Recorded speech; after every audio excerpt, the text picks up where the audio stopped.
Hello, beautiful people. Let's learn about the Homestead Act. If you don't know what that is, it's basically a legislation that was passed that gave white people a bunch of land, 260 million acres for free, damn near, and with the intention to take it from Native Americans and to homestead on it.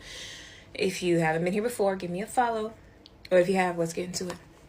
So the Homestead Act was put into place May 20th of 1862. The Civil War had ended just that spring in the same year.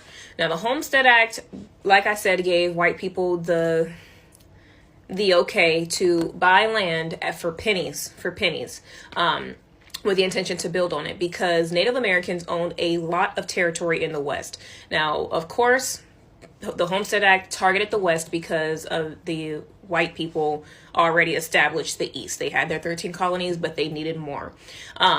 But zoning was a very big issue. It caused a lot of little battles and rebellions and wars, like kind of inner conflicts within America because there was no one to say, okay, so this line is where, Oklahoma starts or this line is where Colorado starts. There was no one there to say that. So it caused a lot of issues. Now, the Homestead Act was used to kind of, they said to regulate that zoning and to make sure that everyone knew what land was theirs and where their land stops. Let's get into the statistics. The United States government gave 4 million heads of household 240 million acres. Heads of household means the father. Okay, they gave the father 240 million acres. 4 million white people. And the terms was as long as you didn't fight against the Union or fight against America, and as long as you were an American citizen that was over 18, you were qualified for this.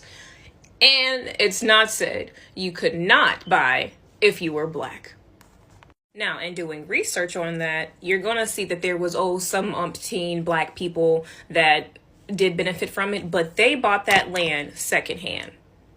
Know that, okay? Back then, the Homestead Act said that each acre was $1.25. That is $10.50 in today's time.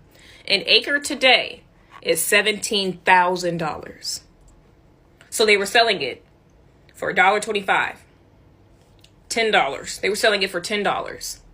And the profit that they've made is $17,000. Let's get into some more statistics. Of those 4 million people, white people that were granted this land damn near, 500 of them were white Southerners who had over 100 slaves. Back then, each slave was worth up to $1,000 in today's money, or in that money. In today's money, that's about $3,200. So when you do the math, these white people didn't even have to come out of pocket a whole slave to own this land. It's fucking crazy.